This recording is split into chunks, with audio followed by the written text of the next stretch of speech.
നമുക്ക് reply structure നോക്കാം. റിപ്ലൈക്ക് ഒരു സ്ട്രക്ചർ ഉണ്ട്. ഈ നോട്ടീസിന്റെ റിപ്ലൈക്ക് അതിൽ വരുന്ന കണ്ടൻസ് ഇതൊക്കെയാണ്. 5 ഡിവിഷൻസ് ആയിട്ടാണ് റിപ്ലൈ സ്ട്രക്ചർ വരുന്നത്. അത് 5 പാർട്സ്. ഒന്നാമത്തത് റെഫറൻസ്.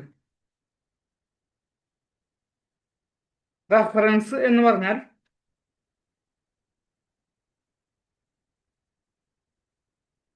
നമ്മൾ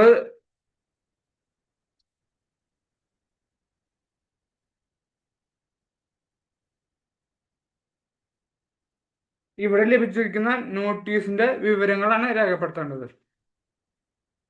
നോട്ടീസ് നമ്പർ, നോട്ടീസ് ഡേറ്റ്, അതുപോലെ ഏത് സെക്ഷൻ പ്രകാരമാണ്, സെക്ഷൻ 73, 74 പ്രകാരമാണോ, ഏതാണ് പർട്ടിക്കുലർ സെക്ഷൻ എന്ന് നമ്മൾ വ്യക്തമായി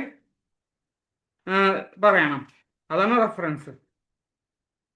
പിന്നെ വരുന്നത് ബാക്ക്ഗ്രൗണ്ട്. ഈ ഭാഗത്തിൽ കേസിന്റെ അടിസ്ഥാന വിവരങ്ങൾ കൊടുക്കണം. നിങ്ങളുടെ ബിസിനസിന്റെ ചെറിയ വിവരങ്ങൾ, ചെറിയ ഡിസ്ക്രിപ്ഷൻ, അതാണ് കൊടുക്കേണ്ടത്. എന്തിനാണ് നോട്ടീസ് ലഭിച്ചത് എന്ന് പറയണം. അതുപോലെ തന്നെ ഏത് പീരീഡിലാണ് നോട്ടീസ് വന്നിട്ടുള്ളത്. 25-26 ആണെങ്കിൽ ആ പീരീഡിന്റെ കാര്യം ഇതിൽ പറയണം. പിന്നെ എക്സ്പ്ലനേഷൻ. ഇതാണ് നോട്ടീസിന്റെ പ്രധാനപ്പെട്ട ഭാഗം.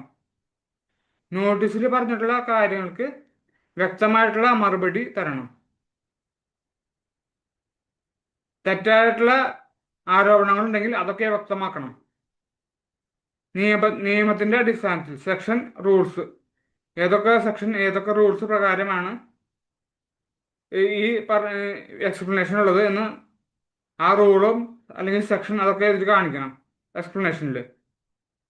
അതുപോലെ തന്നെ സർക്കുലർ റെഫറൻസ് നമ്പർ, അതുപോലെ കേസ് ലോ, ഇതൊക്കെ ഉണ്ടെങ്കിൽ ഈ എക്സ്പ്ലനേഷനിൽ പറയണം.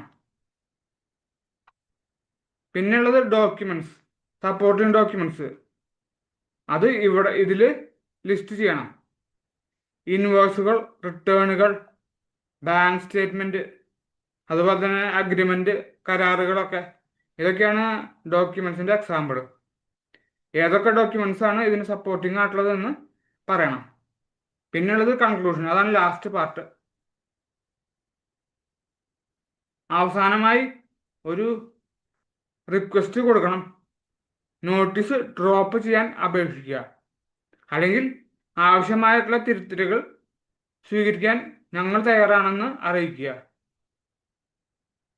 ഇതൊക്കെയാണ്